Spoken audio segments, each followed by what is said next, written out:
របៀបធ្វើជ្រក់ក្តាមបែបងាយៗពុកម៉ែបងប្អូនអាចធ្វើនៅផ្ទះញ៉ាំដោយខ្លួនឯងបានគ្រាន់តែជាដំបូងយើងត្រូវតែមានក្តាមស្រែឬក៏ក្តាមសមុទ្របងប្អូនអាចធ្វើបានញ៉ាំទាំងអស់បងប្អូនមើលពីរបៀបធ្វើនាងខ្ញុំទៅគឺងាយៗអាចធ្វើខ្លួនឯងបានជាដំបូងនាងខ្ញុំមានជាមួយនឹងក្រូចឆ្មាហ្នឹងយើងអាចអត់បានទេណាយើងដាក់រាងច្រើនតិចមកបានវារៀងជូរទៅវាបង្កើនរសជាតិមួយដែរពុកម៉ែបងប្អូនមួយទៀតគឺខ្ទឹមសនាងខ្ញុំដាក់រាងច្រើនកំពឹសដែរ4-5កំពឹសដែរដាក់ទៅយើងធ្វើការបកសំបកវាស្អាតយើងចិតវាដើម្បីយកទៅបុកពុកម៉ែបងប្អូនម្ទេសយើងដាក់តាមចំណង់ចំណូលចិត្តដាក់ក៏បានអត់ដាក់ក៏បានប៉ុន្តែបើអត់ដាក់វាអត់សូវឆ្ងាញ់ទេពុកម៉ែបងប្អូនសម្រាប់នាងខ្ញុំសម្រាប់ធ្វើក្តាមជ្រក់ហ្នឹងបន្តមកទៀតនាងខ្ញុំធ្វើការបុកខ្ទឹមដែលយើងបានបកអំបាញ់មិញហ្នឹងបុកដើម្បីឲ្យម៉ត់ណាពុកម៉ែបងប្អូនមានម៉ាស៊ីនក្លុកក៏បានដែរតែសម្រាប់នាងខ្ញុំធ្វើការបុកវាពុកម៉ែបងប្អូន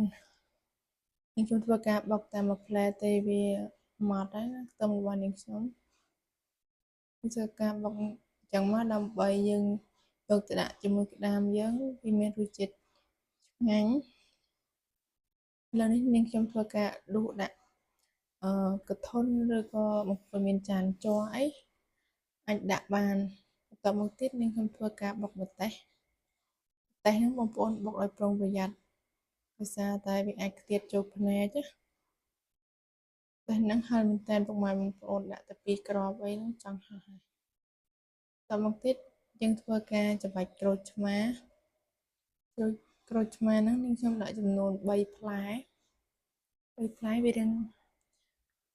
ជូរឆ្ងាញ់ម៉ែបងប្អូនវាជូរពេកទេតមកទៀតយើងធ្វើការដាក់លាយជាមួយទឹកត្រី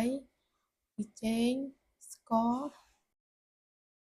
បងប្អូនដាក់លៃលកគ្រឿងតាមនឹងសំខាន់បងប្អូនយករសជាតិយ៉ាងប្រៃជូរហឹរតិចហ្នឹងគឺឆ្ងាញ់មែនតើយើងយកវារៀងដិតតិចមកណាដោយសារតែអាមយើងរៀងស្រស់ហើយពុកម៉ែបងប្អូនពេលយើងដាក់ឲ្យរឹងហឹររឹងដិតបន្តិចទៅយើងទុកតែ2-3ម៉ោងយើងអាចញ៉ាំបានហើយពុកម៉ែបងប្អូននេះគឺនាងខ្ញុំធ្វើក្តាមរៀងតិចណាពុកម៉ែបងប្អូនមានច្រើនទេអាចធ្វើច្រើនទុកញ៉ាំបានគឺអត់ខូចទេណាបងទាំងអស់គ្នាគឺធ្វើតាមបែបនាងខ្ញុំទៅគឺមានរសជាតិឈ្ងុយឆ្ងាញ់មែនតើវីដេអូនេះខ្ញុំមានតែប៉ុណ្្នឹងទេពុកម៉ែបងប្អូនរងចាំទស្សនានៅវីដេអូក្រោយទៀតសូមអរគុណសូមជម្រាបលាបាយបាយ